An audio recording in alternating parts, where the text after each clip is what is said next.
ప్రభు నందు ప్రియులారా, ప్రభు నామమున మీకు వందనములు. ఈరోజు దేవుని యొక్క వాక్య ధ్యానము యెషయా గ్రంథము 6వ అధ్యాయము 5వ వచనము. అయ్యో, నేను అపవిత్రమైన పెదవుల గలవాడను, అపవిత్రమైన పెదవుల గల జనుల మధ్య నివసించువాడను. నేను నశించితిని, రాజును సైన్యములకు అధిపతియగు యెహోవాను నేను కన్నులారా చూచితినని అనుకొంటిని. దేవుడి మాటలు దీవించి ఆశీర్వదించునుగాక. గమనించండి ప్రియులారా, యెషయా ఒక గొప్ప ప్రవక్త.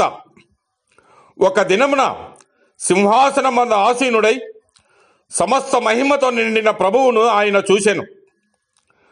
తెల్లని దూతలు యెహోవా పరిశుద్ధుడు పరిశుద్ధుడు పరిశుద్ధుడని గొప్ప స్వరముతో గాన ప్రతిగానములు చేయుట ఆయన వినెను. దేవుని యొక్క మహిమను, ఆయన పరిశుద్ధతను చూసెను. వెంటనే అతడు ఇట్లు కేక వేసెను, అయ్యో, నేను అపవిత్రమైన పెదవులు గలవాడను, అపవిత్రమైన పెదవులు గల జనుల మధ్య నివసించువాడను.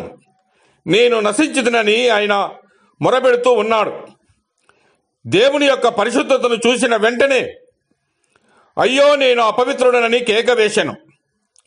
ఈనాడు అనేకులు తమ అపవిత్రతను గ్రహించుకొనలేకపోతూ ఉన్నారు. వారు దేవుని యొక్క పరిశుద్ధతను, ప్రత్యక్షతను పొందలేకపోతూ ఉన్నారు.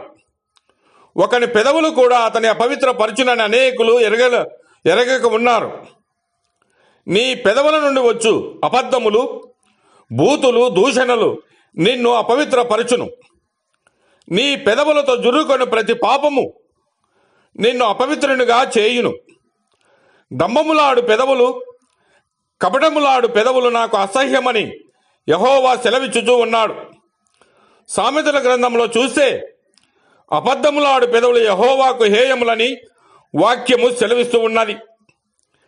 యెషయా తన అపవిత్రమైన పెదవుల కొరకు కేక వేయగానే దేవుని దూత బలిపీఠం మీద నుండి నిప్పు తీసి అతని పెదవులకు తగిలించి ఇట్లనెను, ఇది నీ పెదవులకు తగలైను కనుక నీ పాపమునకు ప్రాయశ్చిత్తమాయెను, నీ దోషము తెలిగిపోయినని సెలవిస్తూ ఉన్నాడు. ఎంత ఆశ్చర్యమో గమనించండి ప్రియులారా.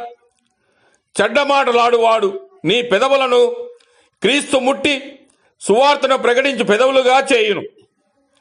సంఘములో ఆసక్తికరముగా మాట్లాడిన ఒట్టి మాటల కంటే సహనముతో, శ్రద్ధతో, ప్రేమతో, ప్రయాసలతో నిండిన కొద్ది మాటలే ఎంతో ప్రయోజనకరములై ఉండును. కొరింథీయులకు రాసిన మొదటి పత్రిక 14వ అధ్యాయము 19వ వచనములో సంఘములో భాషతో 10,000 మాటలు పలుకుట కంటే ఇతరులకు బోధ కలుగునట్లు నా మనసుతో 5 మాటలు పలుకుట మేలని వాక్యము సెలవిస్తూ ఉన్నది.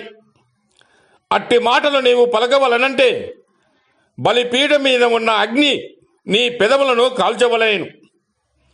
యెహోవా మాటలు పవిత్రమైనవి, అవి మట్టి మూసని 7 మార్లు కడిగి ఊదిన వెండి అంత పవిత్రములని కీర్తనకారుడు అంటూ ఉన్నాడు.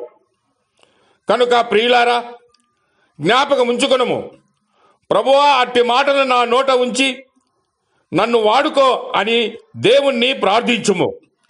దేవుడు మిమ్మల్ని దీవించి ఆశీర్వదించునుగాక.